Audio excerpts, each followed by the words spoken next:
오늘 하나님께서 우리에게 주신 말씀은 시편 16편 1절에서 11절 말씀입니다.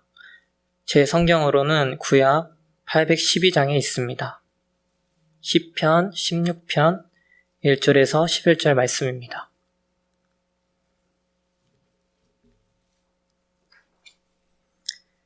다 찾으신 줄 알고 제가 봉독하겠습니다. 하나님이여 나를 지켜주소서. 내가 주께 피하나이다. 내가 여호와께 아뢰되 주는 나의 주님이시오니 주밖에는 나의 복이 없다 하였나이다. 땅에 있는 성도들은 존귀한 자들이니 나의 모든 즐거움이 그들에게 있도다. 다른 신에게 예물을 드리는 자는 괴로움이 더할 것이라. 나는 그들이 드리는 피의 전제를 드리지 아니하며 내 입술로 그 이름도 부르지 아니하리로다. 여호와는 나의 산업과 나의 잔의 소득이시니 나의 분깃을 지키시나이다. 내게 줄로 재어준 구역은 아름다운 곳에 있으며 나의 기업이 실로 아름답도다. 나를 훈계하신 여호와를 송축할지로다. 밤마다 내 양심이 나를 교훈하도다. 내가 여호와를 항상 내 앞에 모시며 그가 나의 오른쪽에 계심으로 내가 흔들리지 아니하리로다. 이러므로 나의 마음이 기쁘고 나의 영도 즐거워하며 내 육신도 안전히 살리니 이는 주께서 내 영혼을 수월에 버리지 아니하시며 주의 거룩한 자를 멸망시키지 않으실 것임이니이다. 주께서 생명의 길을 내게 보이시리니 주의 앞에는 충만한 기쁨이 있고 주의 오른쪽에는 영원한 즐거움이 있나이다.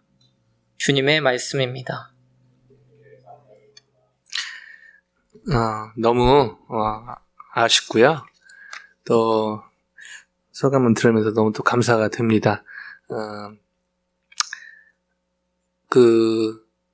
보통 하나님의 교회가 사실은 누가 와도 다 품어주고 이렇게 해야 되는데 시대가 흘러서 그런지 아니면 좀 여러 이유가 있겠지만은 특히 이제 청년들이 교회 오면은 일반적으로는 잠깐 왔다 갈 거기 때문에 또 교회에 심하게 얘기하면 교회 헌금도 그렇게 도움도 안 되고 이런 분위기가 있는 교회가 적지 않거든요, 사실은. 근데 부족하고 연약하지만 저희 교회는 한 주를 왔다 가더라도 짧게 왔다 가더라도 정말 실선으로 이렇게 품어주고 하려는 그런 저희가 잘했나기보다는 주님이 그렇게 저희 안에 그런 좋은 컬처를 만들어주셔서 얼마나 감사한지요. 그래서 늘 이렇게 저도 학생사역 주로 많이 했고 또 이제 교회 사역하면서 배우는 건데 이렇게 환영은 익숙해서 잘 하겠지만 이렇게 떠나보낼 때가 참 이렇게 익숙해지지가 않는 것 같습니다. 그래도 이렇게 잘 떠나보내는 게 얼마나 중요한지 특별히 다른 것보다 사랑 많이 받고 정말 하나님이 살아계신 것을 어떻게든지 좀 나누고 보냈으면 하는 그런 컬처가 우리 교회 안에 특별히 우리 장로님들, 권사님들, 또 어르신들 안에 있어서 우리 학생들이 은혜를 받는 것 같습니다. 다시 한번 교환학생으로 와서 특별히 예배 때도 은혜 많이 받았지만 우리 그 애찬을 통해서 은혜를 우리 민영군이 많이 받았습니다. 그래서 너무너무 좋아하고 그랬는데요. 한국 가서도 처한 곳에서도 주님 아래서 잘 주님과 동행할 수 있도록 다시 한번 격려의 박수로 함께 하기 바랍니다.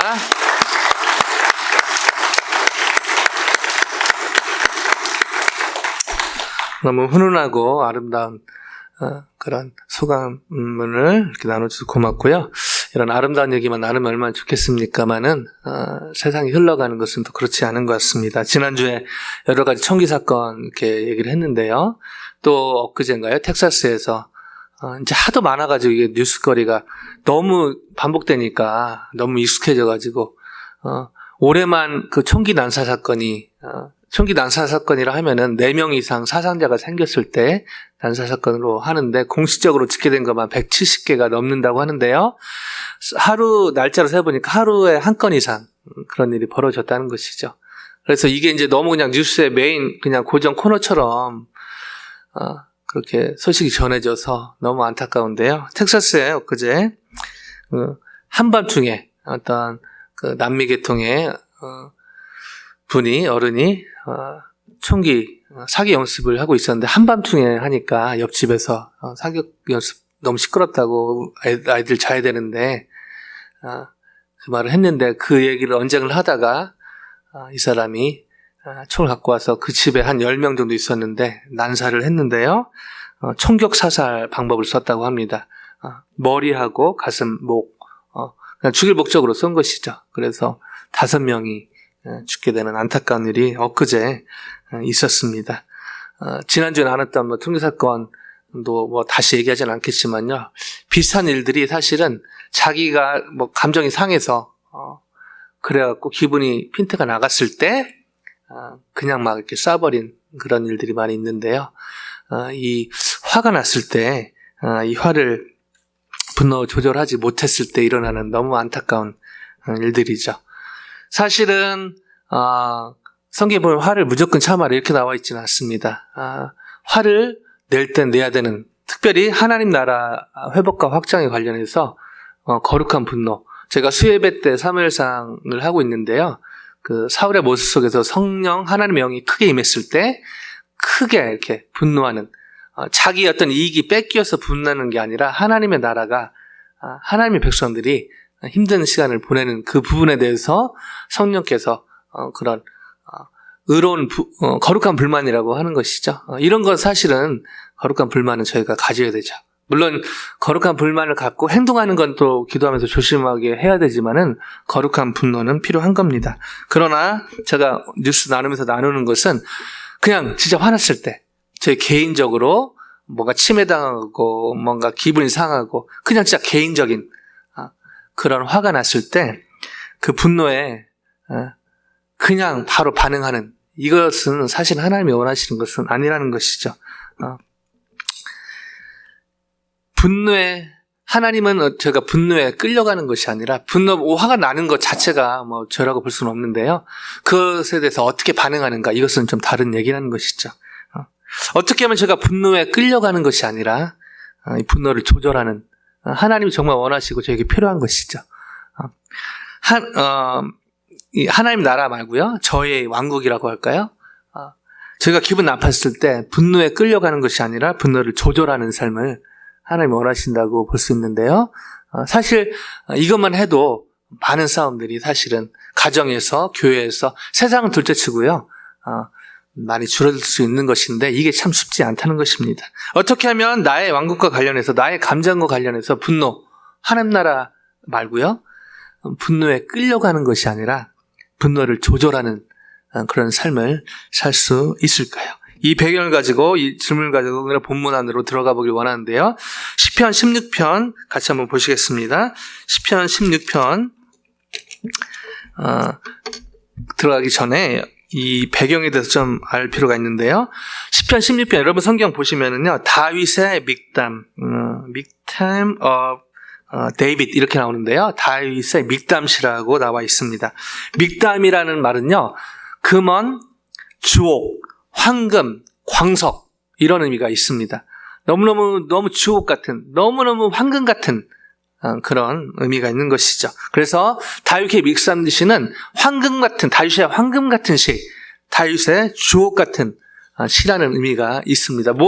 물론 여러 시가 그렇지만 특별히 그런 의미가 있는 시들인데요. 성경에 보면은 6편이 이 다윗의 믹담시로 기록이 되어 있는데요. 오늘 본문인 시편 16편하고요, 56편에서 60편까지 총 6편이 믹담시로 성경에 기록이 되어 있습니다.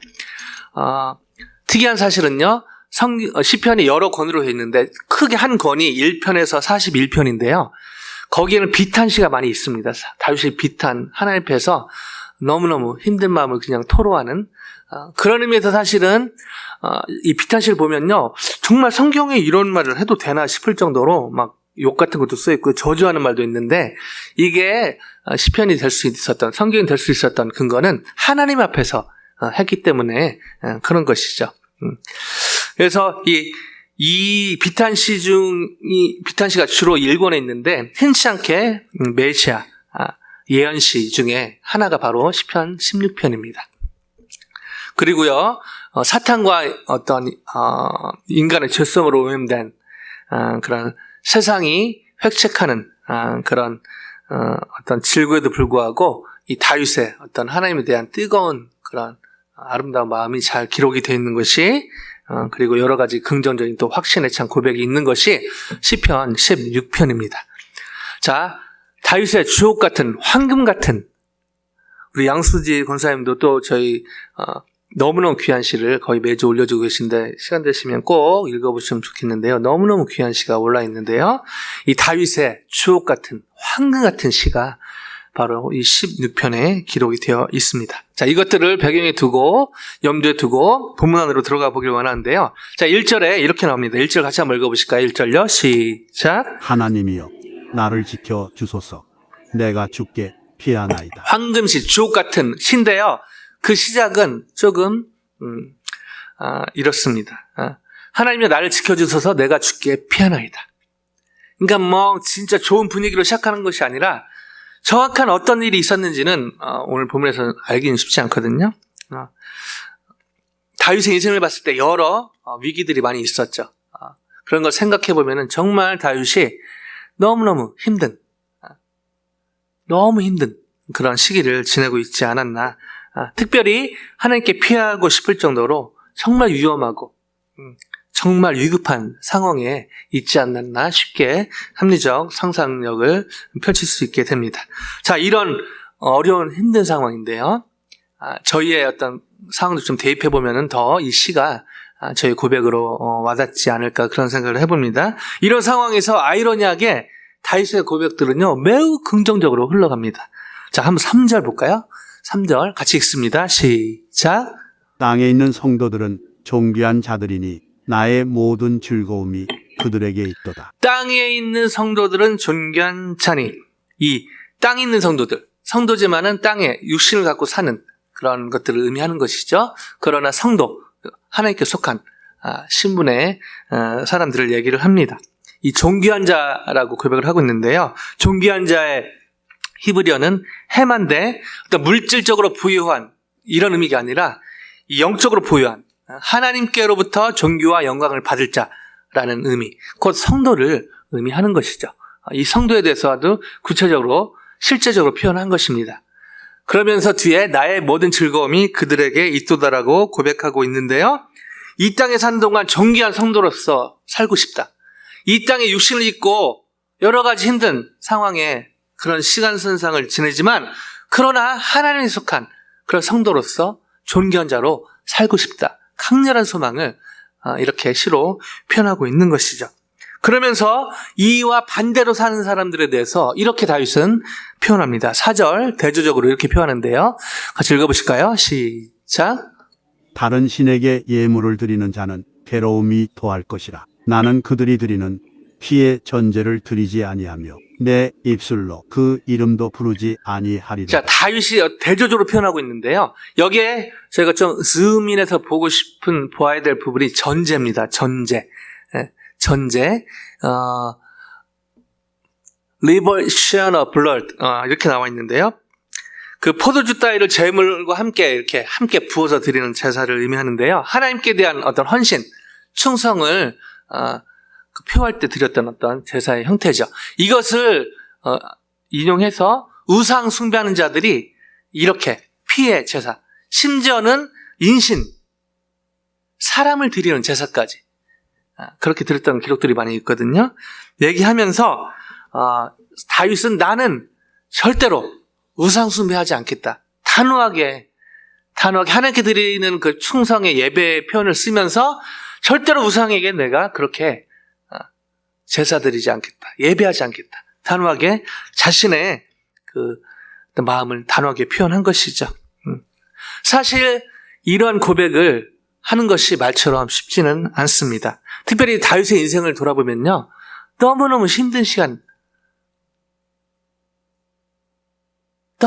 시간들 계속해서 보내고 또 보냈다는 것이죠. 마치 바다에 가면은 어릴 땐 그냥 바다가 좋고 파도가 좋지만 인생을 좀 살아보신 분들 또 인생의 여러 업앤다운을 경험하신 분들은 또 파도를 보면서 인생 같다고 얘기하시면서 한 문제가 오면은 또 다른 형태의 문제가 오고, 재정의 문제가 왔다가 또 뒤에 질병의 문제가 왔다가, 우리 김예수 권사님 기도 속에도 너무너무 사실은 그런 것들이 녹아져 있어서 마음이 울리고 공감이 되는데요. 뭔가 이렇게 하나가 해결되면 또 뭐. 그래서 이 파도가 사실은 그냥 아무것도 모를 때 보면 아름답지만 인생을 대입해 보면은, 특히 오랜 기간을 사셨던 분들이 이 파도를 보면은 그렇게 인생의 또 다른 어두운 면들, 뭐 하나가 해결되면 또 이렇게 근데 사실 다윗의 인생이 그랬다는 것이죠. 다윗이 이렇게 단호한 고백을 드렸지만은 사실은 다윗은 이렇게 하나님께 대해서 충성하는, 그리고 우상에 대해서 노하는 이런 고백을 드리기에 너무 쉽지 않은 그런 시간들을 보내왔다는 것입니다. 그래서 이런 질문이 생기는데요. 이런 상황을, 이런 업앤다운을 계속 파도같이 밀려오는 문제를 겪는 가운데 다윗은 어떻게 이렇게 위대한 고백을 드릴 수 있었는가, 이런 고민이 사실은 생기는 것입니다. 저희도 마찬가지죠. 한 번은 이렇게 좋은 분위기에서 찬양팀과 성가의 도움으로 추장님이 인도하시는 성경 공부와 박장로님 만날 때마다 격려해 주시고, 여러 권사님들 음식으로 말로 이런 분위기에서 사실은 이런 고백 드리는 건 조금 쉬운 것이죠. 그러나 파도처럼 밀려오는 재정의 문제, 넘었다 싶으면 건강의 문제, 좀 넘는가 싶으면 또 대인관계의 문제, 좀 넘었다 싶으면 또 여러 형태 복합적으로, 인간적으로 보면요, 다윗의 인생이 바로 이런 인생이었다는 것입니다. 다윗은 이런 인생에 계속 파도같이 오는 문제 오고 오는 문제 가운데 어떻게 이렇게 위대한 고백을 드릴 수 있었는가. 너무 중에서 다시 말씀드리지만 사실은 하나님의 은혜가 배경에 있는 것이죠. 그리고 하나님의 은혜는 지금도 저에게 유효한 것입니다. 근데 다윗 쪽에서 어떻게 이게 가능했는가? 오늘 본문 2절을 보면요, 조금 이해가 됩니다. 2절 같이 한번 읽어보실까요? 2절입니다. 시작. 내가 여호와께 아뢰되 주는 나의 주님이시오니 주밖에는 나의 복이 없다 하였나이다. 내가 여호와께 아뢰되 주는 나의 아도나이. 이렇게 다윗은 고백하고 있습니다. 아도나이. 자, 여호와. 예전에 여호와, 야훼, 여호와인지 야훼인지 그런 것도 많이 말씀드렸는데요. 사실은 옛날 유대인들은요, 하나님의 이름을 부르는 것을 불경건하게 여겼기 때문에 여호와 그를 못 불렀죠, 그렇게. 그래서 거기에 이렇게 해가지고 아도나이라고 불렀습니다. 이 아도나이라는 단어는요, 구약에 340번 정도 언급이 됩니다.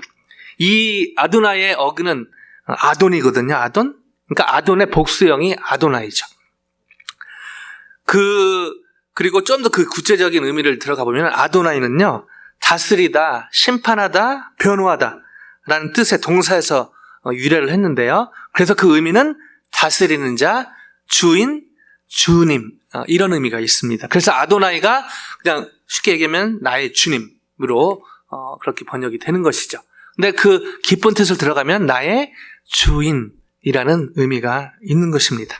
자, 이렇게 보면요, 다윗은 문제가 오는 상황 속에서 그 문제에 포커스한 것이 아니라 여호와를 아도나이, 나의 주님, 나의 주인으로 고백했기 때문에 이런 것들을 이겨내지 않았나, 이런 그런 것들을 오늘 시편에서 보게 되는데요. 자, 이렇게 아도나이, 제가 아도나이란 말 하나님으로 요즘 다 쓰죠. 이렇게 고백하는 것, 이것도 쉽지 않지만 사실 이것보다 한 가지 더 어려운 것이 있죠. 한 가지가 아니라 훨씬 어렵죠. 이렇게 고백할 수는 있지만, 의지를 들어서 고백할 수 있지만, 여기서 한 가지 더 질문이 드는 것은, 다윗의 일생을 보면요, 하나님을 아도나이, 나의 주님, 나의 주인이라고 고백한 데서 머무른 것이 아니라 실제로 하나님을 나의 주인으로 모시고 살았다는 것입니다.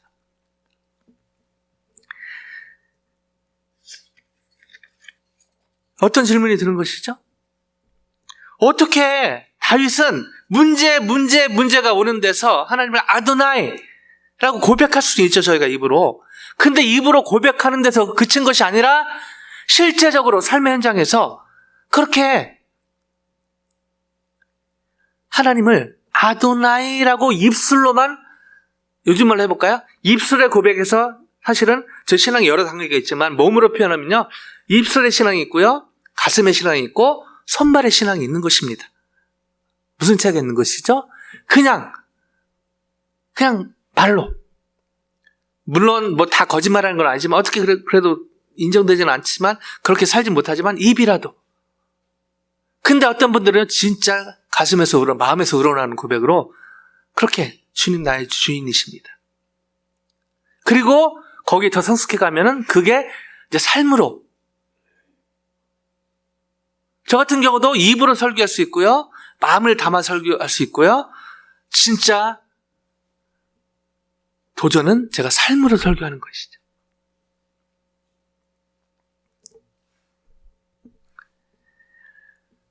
그러면 많은 목사님들을 제가 만나면서요, 또 많은 성도님들도 저희 교회뿐 아니라 학생들 부모님 만나면서 공통적으로 이 하나님의 마음을 아프게 하는 여러 가지가 있는데, 그걸 정리하면요, 처음엔 그러지 않았을 것 같은데 시간이 흐르면서 결국 하나님 밑에, 하나님 위에 뭔가 있다는 것이죠. 정리하면 돈 밑에 하나님. 하나님 섬긴다고 하는데 결국 돈의 이슈가 우선이 되는 삶을 사는 그리스도인들이 적지 않다는 것입니다. 저희 교회 성도님들을 말씀드리는 게 아니라 일반적인 것들을 얘기하는 겁니다. 그리고 또 자식 밑에 하나님. 돈이 나쁘다, 자식이 나쁘다, 절대 아니죠. 여러분, 자식, 손주, 하나님의 선물 아닙니까?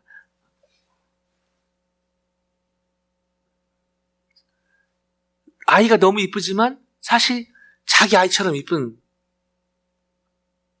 이게 정상적인 거고 지극히 평범하고 지극히 아름다운 일이죠. 그러나 하나님보다 앞설 때 돈이나 자식이나 심지어 우리 자신도 우상이 될 수 있다는 것입니다. 다윗은 어떻게 실제로 하나님을 아도나이, 말로만 고백하지 않고 가슴으로 뿐 아니라 손발, 삶으로, 심지어 왕이 돼서까지 진짜 주인으로 그렇게 섬길 수 있었을까요? 하나님의 은혜 가운데 오늘 본문에 보면요, 그래서 그랬을 것 같다는 좋은 팁을 얻을 수 있는 구절이 있습니다. 8절 가볼까요? 오늘 본문에 8절입니다. 같이 읽어보십니다. 시작. 내가 여호와를 항상 내 앞에 모시며 그가 나의 오른쪽에 계심으로 내가 흔들리지 아니하리로다. 아멘. 내가 여호와를 항상 내 앞에 모시며 코람 데오, 하나님 앞에서. 근데 보면요, 항상입니다. 일이 잘 될 때, 뭔가 things going well 뿐 아니라, 일이 잘 될 뿐 아니라 일이 잘 안 돼갈 때, 그리고 하나님과 동행할 때뿐 아니라 범죄했을 때도 하나님 앞에서. 다윗이 위대한 점은요, 범죄를 하지 않았다가 아닙니다. 전에도 말씀드렸지만 다윗은요, 간음죄 뿐 아니라 충신이었던 우리아를 죽게 하는 너무너무 사실은 사악한 죄를 지은 것이죠. 그러나 하나님의 마음에 합한 자가 될 수 있었던 것은 하나님의 은혜 가운데 저기 나오죠. 여호와를 항상 내 앞에 모시며.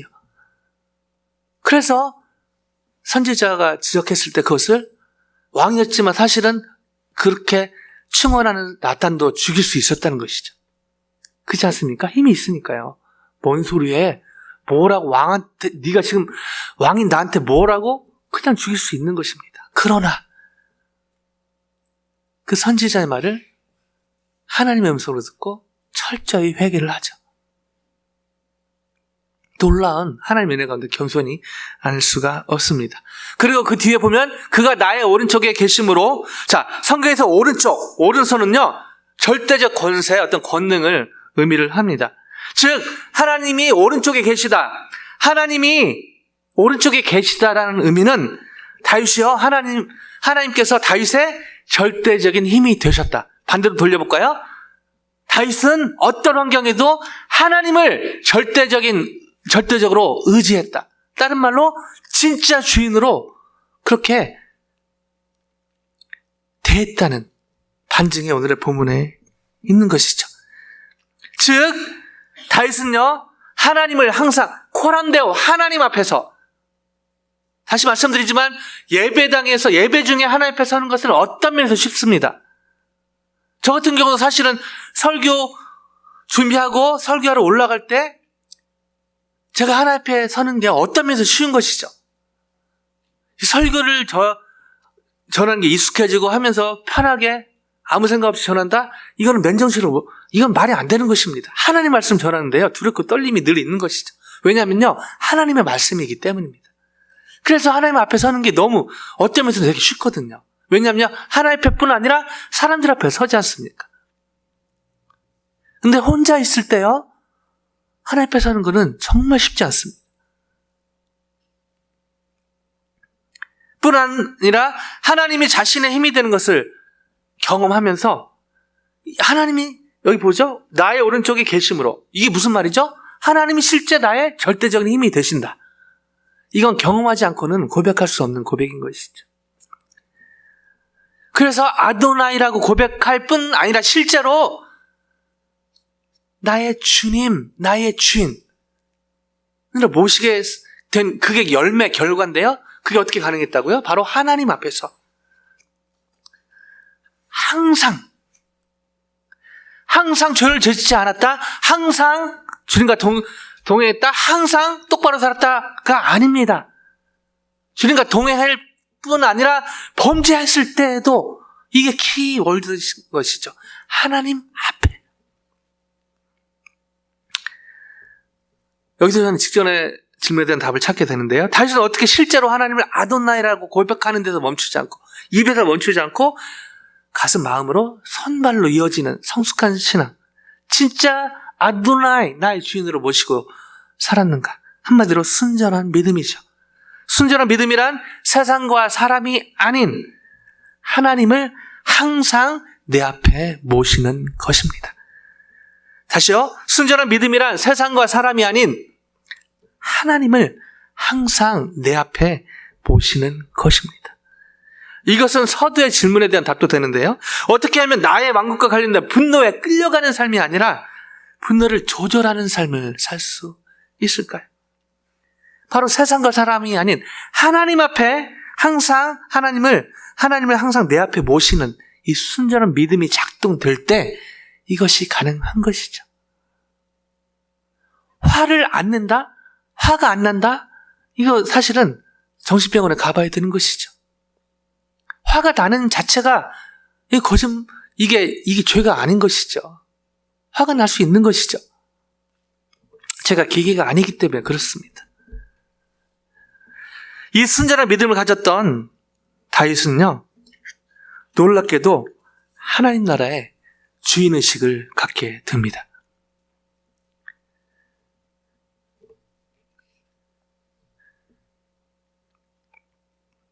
뿐더러 왕이 됐을 때도 감사하게도 이 하나님 나라의 주인의식을 가지고 이 왕이 됐을 때도, 목동 때뿐 아니라 왕이 됐을 때도 항상 그런 건 아니, 넘어질 때도 있었죠, 사실.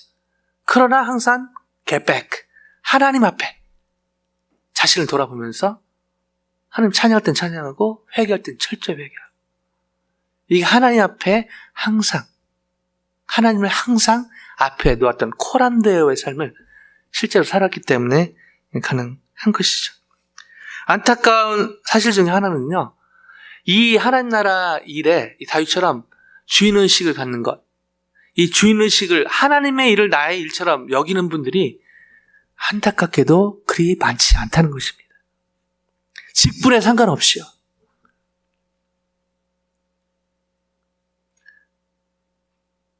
저희 교회 우리 두 장로님 볼 때마다 이 하나님 나라, 교회 일, 특히 우리 성가대 하시는 분들, 성가대 한다고 교회에서 뭐 페이를 합니까? 성가대 한다고 유튜브 조회수가 많이 올라서 감사하긴 한데 유튜브에서 뭐 페이를 합니까? 무슨 그걸 받고 하는 게 아니지 않습니까? 그럼에도 불구하고 누구보다 성가대 준비하는 일에 두 장로님 교회 일에 앞장서는 이게 하나님 나라 일에 주인의식을 가진 사람들의 모습인 것이죠. 근데요, 이런 분들이 적지 않은 것도 안타깝지만 또 그런 삶을 사는 것도 중요하지만 그 가운데 안타깝게도 이 주인의식을 넘어서 주인 노릇하는 경우도 간혹 있다는 것이죠. 주인의식을 갖는 것과 주인 노릇하는 것 무슨 차이가 있을까요? 바로 오늘 이 본문에 아도나이 이 차이가 있는 것입니다. 주인의식을 갖는 것은요, 주인 노릇하는 것은 겉으로 보면 별 차이가 안 나 보입니다. 근데 결정적인 차이가 있죠. 무슨 차이죠? 이 마음 중심의 차이입니다. 주인의식을 갖는 건 좋지만 이게 넘어설 때 주인 노릇을 하게 되는 선교제에서 이름도 빚도 없이 수고하고 계신 많은 선교사님들 계신데요. 간혹 들리는 오래 선교제에 계셨던 선교사님들의 그 선교제 영혼들 간혹 들려오는 선교 보고는요. 우리 선교사님 있어서 너무 감사했지만 이제 우리 선교사님 때문에 너무 힘들다. 왜 그런 고백들이 있을까요? 주님의 일에 누구도 신경 쓰지 않는 아드나를 고백하고 주인의식을 가지고 선교지에 가서 개척 선교하고 했지만 어느 순간 주인의식을 넘어서 주인 노릇하는 아도나의 고백하고 아도나의 삶을 살았지만 시간이 흐르면서 이 아도나의 입의 고백은 살아있지만 실제 마음 중심에 자신이 주인으로 선교지에 주인 역할을 하게 된 것이죠. 특히 남미 선교 보면요. 많은 분들이 현지 사역자를 세우다 보니까 현지 사역자 페이를 해야 되니까 후원금 받아서 페이를 하거든요. 다 그런 건 아니지만 간혹 선교지의 현지 선교 사역자들이 주님을 경외하기보다 선교사님을 경외하는 것이죠. 월급날에 가까울수록. 누차 말씀드리지만 제가 이런 몇 개의 예를 안타까운 예를 들 뿐이지 이름도 빚도 없이 처음만 가지고 사역하시는 선교사님들, 사역자님들 많이 계세요. 그러나 간혹 이런 분들 때문에 그렇게 오해를 받는 것입니다. 이처럼 하나님의 은혜 가운데 성령 충만으로 세상과 사람이 아닌 하나님을 항상 내 앞에 모시는 순전한 믿음의 삶을 산다면 하나님께서 기뻐하시고 더 나아가 하나님 나라는 실제적으로 이러한 순전한 믿음의 삶을 사는 사람들을 통해 계속해서 회복되고 확장될 줄로 확신합니다. 감사하게 성경에 부족하고 연약하지만 이런 순전한 믿음의 삶을 살았던 많은 분 중에 세례 요한이 있죠. 위대한 신앙 고백, 이 아도나이의 신앙이 새겨져 있는 삶이 버무려져 있는 고백이 요한복음 3장 30절 이렇게 나옵니다. 같이 읽어보실까요? 시작. 그는 흥하여야 하겠고 나는 쇠하여야 하리라 하니라. 아멘. 아멘. 아멘. 주의 길을 곱게 하라고 광야에서 외치는 자의 소리. 이게 이 주인의식을 가졌지만 주인 노릇을 하지 않는 아주 아름다운 저희가 크리스탈 교회지 않습니까? 저희 자체가 복음은 아닙니다. 그러나 이 빛을 비추는 이 빛을 비추는 일에 최선을 잘 비춰질 수 있도록 주님의 은혜가 내 성령 충만으로 다듬는 일, 이것이 주인의식을 가지고 그러나 우리가 어느 때부터인가 이 크리스탈 리더를 자랑을 하게 된다면 지금 그렇게 하고 있다는 게 아니고요. 예를 들면 그러면은 주인 노릇을 하게 되는 것이죠. 하나님 기뻐하시는 교회, 하나님 주인 되시는 교회로 시작을 했지만 어느 순간부터인가 크리스탈이라는 이름을 전면에 내세운다면 사실은 주인 의식 갖는 걸 넘어서서 주인 노릇을 하게 된다는 것입니다. 제가 까먹을만 하면 나누는 예화가 있습니다. 예화거리가 없어갖고가 아니라 이 교육의 효과 중에 하나가 반복 지속하는 부분이 있기 때문에 여러분 고아의 아버지 하면 생각나신 분 있죠? 5만 번 기도응답 받은 바로 입으로 몇 분 이렇게 이름 얘기하시는데요. 조지 밀러죠. 자, 이 조지 밀러, 그 유명한. 근데 사람들이 고아의 아버지로 알지만은요, 사실은 이분은 개척교회 목사님이었어요. 여러분, 개척교회 쉽지 않거든요. 개척교회 하시는 목사님도 너무 수고하시고요. 성도님들도 너무 수고하시는 것이죠. 근데 이분이 개척교회에다가 교회를 문을 닫습니다. 너무 힘드니까요. 그러면서 나중에 이제 고아 사업에 연결되면서 이제 고아의 아버지, 그리고 그 관련된 사업하면서 기도하는 것들, 기도응답을 적었는데 적은 것만 5만 번 기도응답 받은 조지 밀러 해가지고 책도 있고 뭐 유명한 이런데요. 근데 이분의 그 과정 속에 어떤 사람이 인터뷰를 하죠. 어떻게 이렇게 고아의 아버지로 이렇게 성공이란 말은 그렇지만은 이렇게 하나님께 쓰임받을 수 있었습니까?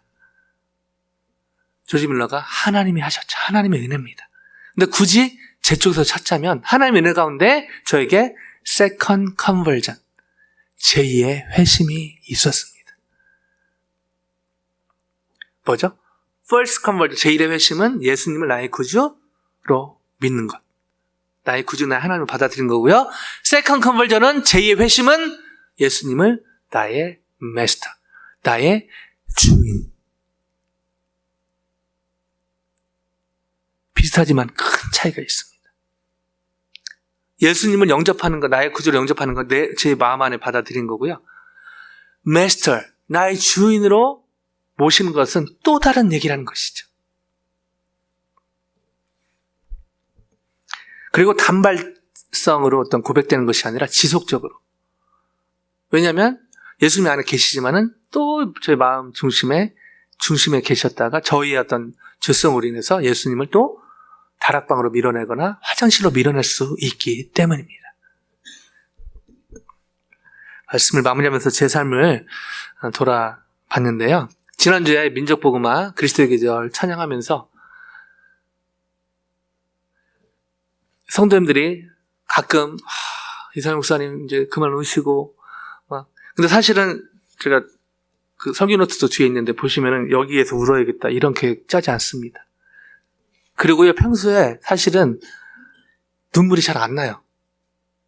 근데 기도할 때하고 설교할 때는요, 여기 뭐 이 시간에 울으면 뭐 분위기 좋겠다 이런 거 없습니다. 근데 민족이 하는데 막 하염없이 그냥 안 울려고 딱 눈을 떴는데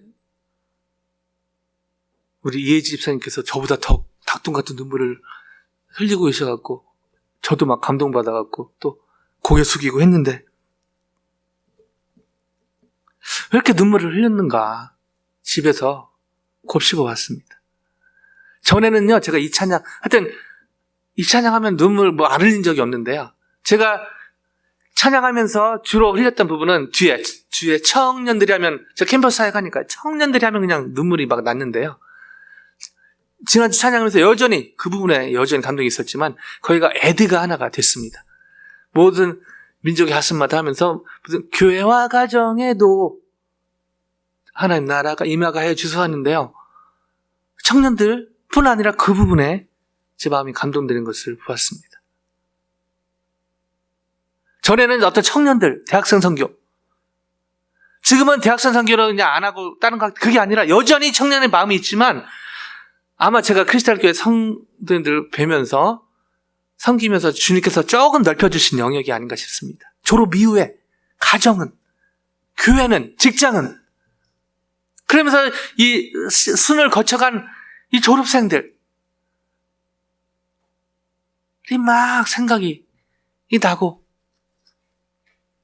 그런 의미에서는 사실 처음에 주께서 저를 부르셨던 그때보다 어떤 사역 대상의 그 어떤 스코업이 조금 커진 것이죠. 그래서 크리스탈 교회 사역할 수 있는 그 부분에 대해서 너무 감사가 되죠. 하나님께서 그런 부분을 넓혀주신 것. 그래서 더 캠퍼스 사역뿐 아니라 교회 사역이나 이 대학생들뿐 아니라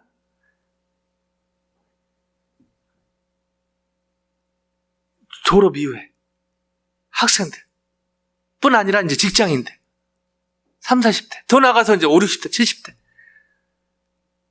이 분들이 가진 하나님의 마음을 성령께서 쉐어해 주시면서 눈물이 나는 것을, 그래서 주인이 그냥 어떤 일부 사람이 아니라 사람들에게 더 제 마음을 넓혀주시는 성령이 하시는 일이죠.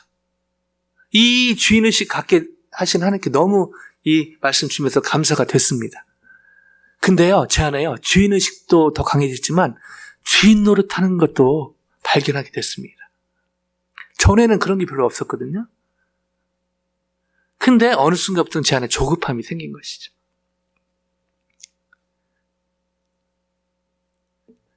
대학생들은 졸업하기 전에 예수님 다 믿었으면 좋겠다. 그리고 저희 교회에 오는 성도님들, 신앙 더 성숙뿐 아니라 또 주님을 만나길 원하는 사람들 빨리 믿었으면 좋겠다. 사실 그냥 대충 보면 너무 좋은 마음 아닙니까? 근데 기도하면서 말씀을 통해서 돌아보니까 제가 주인의식을 갖는 것, 그건 너무 좋은 일이지만 그 주인의식을 갖는 하나님의 청년들뿐 아니라 그 스콥이 넓어지는 건 감사하지만 겉으로 보면 사람 예수님 빨리 믿게 하는 거 너무 좋은 일 아닌가라고 얘기할 수 있지만요, 하나님 앞에 돌아보니까요, 제가 주인 노릇을 하고 있더라고요. 제가 학생들은 졸업하기 전에 예수님 믿게 할 수 있는 것처럼 또 저희 교회는 성도들 어느 때 예수님 믿게 할 수 있는 것처럼 제가 막 뭐 할 수 있는 것처럼. 그러면서 다시 돌아보게 되는 것은 예수님의 어떤 그런 고백이죠. 빌립보서 2장 5절로 11절. 성자 하나님으로서 하나님 나라의 주인의식을 충만하게 가지셨지만 주인 노릇하지 않으셨던 이 너무너무 균형을 가지셨던 예수님 고백이 있고 마무리하겠습니다. 제가 한 절 성도들에게 교독합니다. 너희 안에 이 마음을 품으라고 그리스도 예수의 마음이니 그는 근본 하나님의 본체시나 하나님과 동등됨을 취할 것으로 여기지 아니하시고 오히려 자기를 비워 종의 형체를 가지사 사람들과 같이 되셨고 사람의 모양으로 나타나사 자기를 낮추시고 죽기까지 복종하셨으니 곧 십자가에 죽으심이라. 이러므로 하나님이 그를 지극히 높여 모든 이름 위에 뛰어난 이름을 주사 하늘에 있는 자들과 땅에 있는 자들과 땅 아래에 있는 자들로 모든 무릎을 예수의 이름에 꿇게 하시고 같이 읽으십니다. 모든 모든 입으로 예수 그리스도를 주라 주라 시인하여 하나님 아버지께 영광을 돌리게 하셨느니라. 아멘. 주인 의식을, 하나님 나라의 주인 의식을 가졌던 예수님, 그러나 주인 노릇 하시지 않았던 예수님처럼 저희도 그런 주님의 제자들이 되길 예수님